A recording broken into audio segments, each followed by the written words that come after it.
Shalom saudaraku yang dikasih oleh Tuhan, berjumpa kembali dengan saya di channel ini. Terima kasih telah mendukung perkembangan channel ini dengan cara subscribe, memberikan like, sehingga video di channel ini direkomendasikan oleh YouTube untuk menjangkau banyak orang. Tentu teman-teman boleh memberikan komentar yang cerdas, sopan, yang menghormati orang lain. Dan saya meminta kepada teman-teman untuk terus mendukung saya dengan cara men-share video dari channel ini di berbagai media teman-teman, sehingga ada banyak orang yang mengetahui informasi dan kebenaran yang disampaikan melalui channel ini, dan ada banyak orang yang akhirnya dimerdekakan dari dosa oleh kebenaran dalam Kristus Yesus.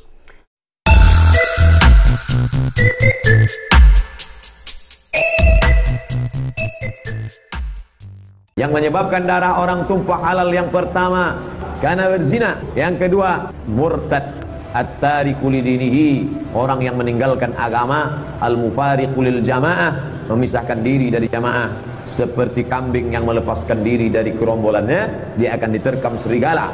Maka pengkhianat di dalam agama apapun, dalam organisasi apapun, di dalam keluarga manapun, kalau sudah pengkhianat, maka dia layak untuk dihukum. Ustaz Somad, ini keluarga kami, bagaimana ceritanya dia murtad? Suami saya melarang menerima dia di rumah kami. Apakah betul tindakan suami saya itu, Pak Ustaz? Saya katakan, tindakan dia itu tidak betul. Yang betulnya mestinya dipancung kepalanya. Saya hari ini selama 3 hari terakhir saya betul-betul dibantai oleh pengikutnya Ustaz Abdul Somad, karena saya berusaha membantah fatwa dia tentang harokah istishhadiyah dan harokah intiradiyah. Nah ini selalu dipakai, percaya nggak Bapak? Konon Ustaz Abdul Somad menggunakan fatwa ini untuk pejuang Palestina yang melakukan bom bunuh diri. Tapi tahu nggak, fatwa ini dipakai oleh teroris di Indonesia untuk melakukan bom bunuh diri. Apakah dia bisa ditangkap sebagai seorang ideolog penganjur fatwa yang memperkuat orang untuk melakukan gerakan-gerakan amaliyah teror seperti ini? Bisa sebenarnya. Ikutilah ulama, yang dibenci kafir, yang dibenci munafik. Hari ini yang paling dibenci kafir dan munafik adalah cucu daripada Rasulullah SAW, Habib Rizik. Cyber army, tentara dalam alam gaib, alam maya. Pandai kalian membuat meme, pandai kalian membuat video pendek, pandai kalian membuat, gunakan keahlian itu untuk menyelamatkan umat. Serang. Cuma kita tidak perlu melakukan penegakan hukum untuk menangkap orang-orang seperti Abdul Somad. Abdul Somad yang harus sadar, ini kan membahayakan umat, Pak. Saya bantah itu. Ma'lim fil Thoriq yang ditulis oleh Said Qutb di Mesir untuk keperluan orang Mesir, untuk konsumsi politik Mesir, untuk melawan Presiden Gamal Abdul Nasser, pada akhirnya dipakai oleh gerakan teror di seluruh dunia. Saya berceramah dalam masjid di tengah orang Islam. Saya jawab menurut hadis Nabi, dilaporkan. Tak takutkah Ustaz Somad? Apa yang kutakutkan sebanyak ini orang membela? Ini loh kalau kebanyakan ceramah tapi sambil memelihara Harley Davidson. Saya nggak mau mencaci maki dia, enggak, tapi tolong ini diralat fatwanya, karena imbasnya kepada umat sungguh luar biasa, Pak. Saya pikir dia anti Wahabi, ternyata nggak juga, sama kelakuannya. Saya itu anti Wahabi karena dia menganjurkan kebencian dan mengkafir-kafirkan orang lain, ternyata ini sama. Ini yang saya maksud dengan upaya memecah belah kalangan Nahdien dari dalam. Yang mencaci maki saya karena saya melawan dari fatwanya UAS ini siapa? Orang-orang Madura juga, orang-orang NU juga, coba bayangin.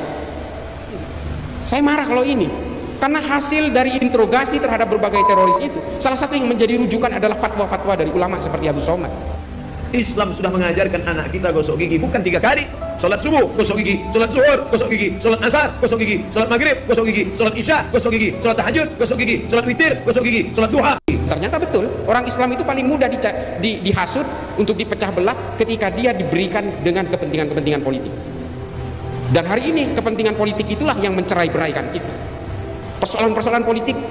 Oh, orang NU ini gemarnya itu menghormati para habaib. Dibuatlah sosok habaib, dipecah belah dari dalam, selesai kita, Pak. Hari ini yang menjadi kerikil dalam sepatunya NU ya kelompok-kelompok FPI ini. Amaliyahnya sama, ubudiahnya sama, tujuan politiknya yang berbeda. Ini saya berani kayak gini karena direkam, kalau nggak direkam saya agak adem. Dan hari ini betul-betul membangun militansi yang luar biasa, yang keluar dari rel dan keluar dari basis-basis tasawuf dari ulama-ulama NU. Dari dulu ulama NU ini sudah mengajarkan kamu jangan membenci. Kalau ulama-ulama NU ini pada zaman dulu pasca kemerdekaan ini punya ambisi politik, nggak mau menerima Pancasila, jelas nggak bakal mau. Dia akan memaksakan faham-faham Islam sesuai dengan pemikiran-pemikiran Nahdlatul Ulama. Tapi Apakah orang Muhammadiyah mau terima? Apakah orang Persis mau terima? Dengan pemikiran-pemikiran fikih yang berbeda. Ulama-ulama NU, Mbah Hasim dan sebagainya, ini menyadari semua ini. Lalu dibuatlah satu perekat yang menurut Ibnu Khaldun dalam Al-Muqaddimah sebagai al-asobiyah, kesepakatan bersama. Kalau satu kelompok entitas memaksakan kehendaknya atas kelompok yang lain, negara itu tidak akan berdiri. Ulama NU menyadari ini. Meskipun NU sangat mayoritas pada saat itu, Islam juga sangat mayoritas di situ, orang-orang ulama-ulama NU, bisa saja bisa mendikte negara ini, mau diarahkan kemana negara ini. Sangat dominan ketika itu. Tapi tetap menerima Pancasila karena semua berjuang untuk kemerdekaan negara ini. Itu loh hebatnya ulama NU. Dan kita hari ini betul-betul ingin digerogoti dari dalam, dipecah belah atas nama apa? Politisasi agama ini, Pak. Politisasi agama. Semua ideologi transnasional itu semua punya tujuan politik. Semua punya tujuan politik itu. Termasuk kelompok-kelompok Salafi Wahabi. Mustahil nggak punya tujuan politik. Ini produknya kemarin meledak di Bandung. Dan Solo ini, saya mau cerita Solo. Kita geser sedikit ke Solo lah, biar sedikit adem. Tapi nggak adem juga sebenarnya. Oh, habis hujan. Solo ini menjadi simpul yang penuh dengan keunikan, Pak. Semua ideologi hidup di Solo. HTI itu kantor pusatnya di London. Curiga nggak sampai? Curiga lah. Gerakan Hizbut Tahrir yang ingin menghilafahkan seluruh dunia, kantor pusatnya di London. Kenapa nggak dimulai dari London? Kok tiba-tiba ngacak-ngacak Indonesia? Dikatakan buatan Tuhan, buatan Allah, warisan Nabi Muhammad. Ayo kita bantah-bantahan soal itu. Terus tiba-tiba ini diakui dari ini buatan Tuhan, ini buatan orang Islam. Bukan. Sistem syura yang dipakai Khulafaur Rasyidin itu sudah dibikin oleh bangsa Romawi 1400 tahun yang lalu. Namanya Respublika Romana. Ini soal sejarah ini. Terus dikatakan, wah ini orang Islam wajib mendukung khilafah. Ini kan gaya-gayaan aja, ini kayak tukang sulap, Pak. Kita disuruh jangan pergi dari situ karena dia mau jualan obat. Dia terus membuat narasi-narasi supaya orang betah. Ini dari Tuhan atau bikinan umat Islam? Bukan, ini bikinan orang Romawi ketika menguasai kekaisaran Bizantium. Namanya Concilium Plebis. Sama persis, cuma yang ini versi Islam, yang ini versi Romawi. Gitu aja. Terus dibilang ini bikinan Tuhan. Enggak, ini hanya cara-cara politisasi agama aja. Karena kalau menggunakan agama mudah menipu orang. Orang mudah percaya untuk terhipnotis lalu mengikuti dia, lalu kita ikut serta mewujudkan ambisi-ambisi politik dia supaya menjadikan Indonesia ini negara khilaf. Menurut mereka. Saya hari ini selama 3 hari terakhir saya betul-betul dibantai oleh pengikutnya Ustadz Abdus Somad. Karena saya berusaha membantah fatwa dia tentang harokah istishhadiyah dan harokah intiradiyah. Nah ini selalu dipakai, percaya nggak Bapak? Konon Ustadz Abdus Somad menggunakan fatwa ini untuk pejuang Palestina yang melakukan bom bunuh diri. Tapi tahu nggak? Fatwa ini dipakai oleh teroris di Indonesia untuk melakukan bom bunuh diri. Apakah dia bisa ditangkap sebagai seorang ideolog pengandur fatwa yang memperkuat orang untuk melakukan gerakan-gerakan amaliyah teror seperti ini? Bisa sebenarnya. Cuma kita tidak perlu melakukan penegakan hukum untuk menangkap orang-orang seperti Abdus Somad. Abdus Somad yang harus sadar ini kan membahayakan umat, Pak. Saya bantah itu. Ma'lim fil Thoriq yang ditulis oleh Said Qutb di Mesir untuk keperluan orang Mesir, untuk konsumsi politik Mesir, untuk melawan Presiden Gamal Abdul Nasser, pada akhirnya dipakai oleh gerakan teror di seluruh dunia. Bukunya Abu Bakar Naji, seorang ulama Saudi bernama Idarat At-Tawahhush, akhirnya dipakai oleh kelompok-kelompok jamaah Islamiyah dan jamaah Ansarud Daulah di Indonesia. Ini kan bahaya. Ini loh kalau kebanyakan ceramah tapi sambil memelihara Harley Davidson. Saya nggak mau mencaci maki dia, enggak, tapi tolong ini diralat fatwanya, karena imbasnya kepada umat sungguh luar biasa, Pak. Saya pikir dia anti Wahabi, ternyata nggak juga, sama kelakuannya. Saya itu anti Wahabi karena dia menganjurkan kebencian dan mengkafir-kafirkan orang lain. Ternyata ini sama. Ini yang saya maksud dengan upaya memecah belah kalangan Nahdien dari dalam. Yang mencaci maki saya karena saya melawan dari fatwanya UAS ini siapa? Orang-orang Madura juga, orang-orang NU juga, coba bayangin. Saya marah kalau ini. Karena hasil dari interogasi terhadap berbagai teroris itu, salah satu yang menjadi rujukan adalah fatwa-fatwa dari ulama seperti Abdus Somad. Makanya nggak usah ngeluarin fatwa-fatwa seperti itu, bahaya buat umat. Kalau orang yang masih bisa mencerna, oke, that's fine. Tapi kalau orang yang tidak bisa mencerna keilmuan agamanya, ini kan selesai semua. Lalu dia mengatakan wajib seluruh umat Islam mendukung khilaf. Yang jadi rujukan adalah Imamul Hakim dalam Al-Mustadrak ala Sahihain. Saya udah baca kitab ini. Katanya disohihkan oleh Az-Zahabi. Justru Az-Zahabi yang mengkritik kitab ini karena dianggap Imamul Hakim itu penulis kitab ini dalam keadaan pikun.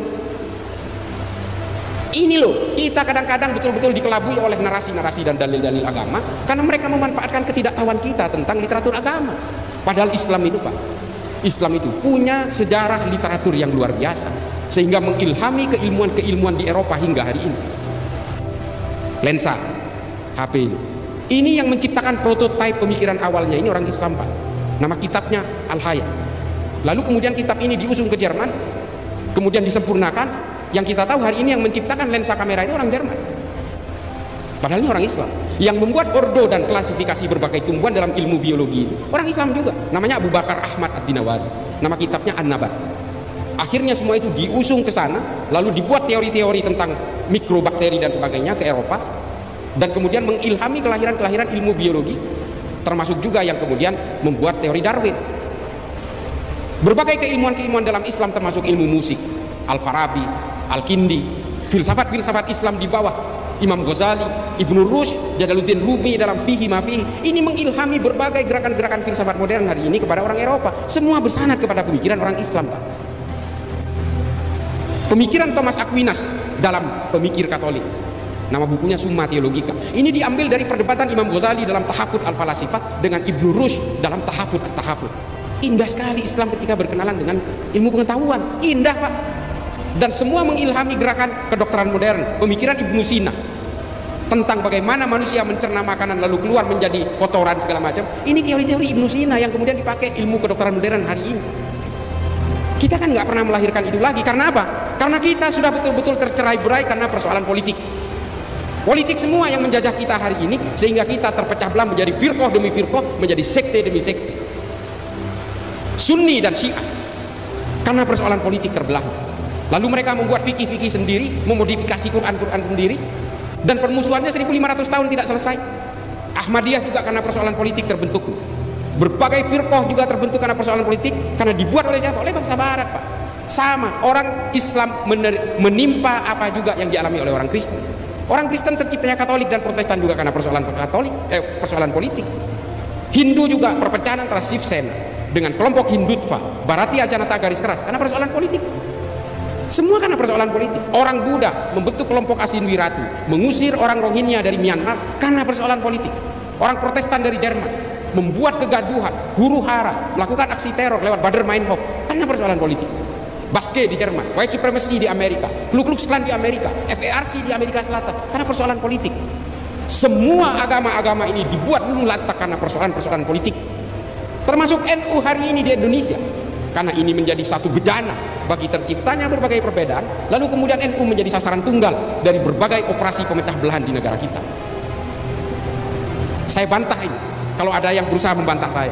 Ini semua soheh, temuan-temuan Phil Caruso dari Tillman University ini betul adanya. Menurut Phil Caruso, kalau NU ini tumbang, Muhammadiyah, organisasi-organisasi keagamaan lain, ini mudah sekali. Organisasi-organisasi keagamaan yang moderat mudah sekali untuk ditumbangkan juga. Nah, melihat ini kemudian berbagai gerakan-gerakan power global, kekuatan-kekuatan global dari negara barat melakukan operasi-operasi pemecah belahan ini. Ada NU garis lurus, NU garis miring, NU garis lucu, enggak itu teman, janganlah teman saya. Ini kayak gini-gini, ini kan upaya pemecah belahan semua, belum dari kalangan oknum habaib. Pak, kalau berbicara tentang penghormatan kepada habaib, hanya ulama NU yang menyuruh kita itu untuk menghormati para habaib. Di negara lain biasa aja tuh ketemu habib. Serius, saya udah berkeliling, Pak, ke banyak negara. Saya ke Afrika berkali-kali, ke Asia Selatan, Asia Tenggara, Asia Amerika Selatan. Saya tinggal di Amerika 5,5 tahun. Semua biasa aja, hanya di Indonesia. Karena apa? Karena kita memang diminta oleh ulama-ulama NU untuk membangun kecintaan kepada Nabi, harus menghormati dzurriyyah Nabi. Ini diajari kepada kita semua. Tapi hari ini apa? Oknum-oknum habaib justru mencaci maki ulama NU. Kita hari ini masih takdim kepada para habaib karena melihat para habaib yang tawaddu, yang masih berbasis tasawuf, Habib Lutfi, Habib Syekh, Habib-habib dari tapal kuda yang betul-betul menginginkan kita supaya kita betul-betul hablum minan nas, hablum minallah, kita betul-betul menjunjung tinggi kemanusiaan, kita betul-betul harus menciptakan kedamaian, rendah hati dan sebagainya. Karena kita masih melihat para habaib yang tawaddu itu. Habaib-habaib yang arogan, ini mohon maaf, saya membedakan antara habaib dan kelakuan. Saya membedakan itu. Ini kan persoalan moral manusia, Pak. Manusia ini semua pendosa. Orang yang merasa paling suci itu paling sibuk menutup segala dosanya. Ini kan logika dasar. Semua manusia ini punya takdir yang sama, punya kelakuan baik dan kelakuan buruk. Ketika manusia itu gagal mengalahkan dirinya, Dia akan sibuk mengalahkan orang lain. Ini loh, ini fihi ma fihi, ini Jalaluddin Rumi. Dan ini diajarkan oleh kiai-kiai saya karena berbasis tasawuf. Dan ketika orang merasa paling suci, dia pasti akan sibuk menutup segala celahnya, menutup segala cacatnya. Kita nggak perlulah merasa paling suci, kita ini nggak punya sifat maksum kok. Kita bagaimana caranya kita menghargai manusia lain, kita menghargai dan membentuk perdamaian di antara seluruh umat manusia. Ini kan ajaran-ajaran kitab NU, Al-Mujalasah wa Jahirul Ilmi. Irsyadul Ibad juga menulis itu, bahwa kita betul-betul harus bertumpu kepada kemanusiaan. Habib Ali Al-Jufri, Al-Insaniyah Qabla Tadayyun, itu mengatakan sebelum kamu mengenal agama, kenali dulu kemanusiaan. Kalau enggak, kamu itu akan arogan. Arogannya akan mengalahkan konsep-konsep ketuhanan. Kamu akan merebut wilayah-wilayah ketuhanan. Kamu akan sombong karena agamamu. Ini Habib Ali Al-Jufri, dan diterbitkan dalam berbagai bahasa. Al-Insaniyah Qabla Tadayyun, Humanity Before Religiosity. Saya punya dua, versi Arab sama versi bahasa Inggris. Dan gak ada yang menerjemahkan ke bahasa Indonesia. Saya heran juga, padahal buku ini luar biasa ini. Cuma 21 halaman. Silakan baca, Bapak Ibu sekalian. Mungkin ada yang udah baca. Kita ini kan semua beragama karena keturunan, Pak. Bapak Ibu sekalian, para kiai, mohon maaf. Ini kata Habib Ali Al-Jufri. Takdir keimanan kita ini kan tergantung dari kelahiran kita. Saya Islam karena saya lahir di Madura, orang tua saya beragama Islam, kakek saya beragama Islam, maka kemudian menjadi Islamlah saya. Kalau saya lahir di Manado, wah, kulit saya putih, Pak, kinclong, glowing. Dan mungkin agama saya Kristen. Nah, karena kelahiran-kelahiran yang kemudian merunut kepada keimanan-keimanan inilah, oleh kata Habib Ali Al-Jufri, kita harus menghormati orang meskipun keimanan itu tanpa kompromi, tapi dalam soal kemanusiaan kita tidak boleh berkompromi dengan apapun. Karena kita semua bersaudara dalam kemanusiaan. Sayyidina Ali juga mengucapkan,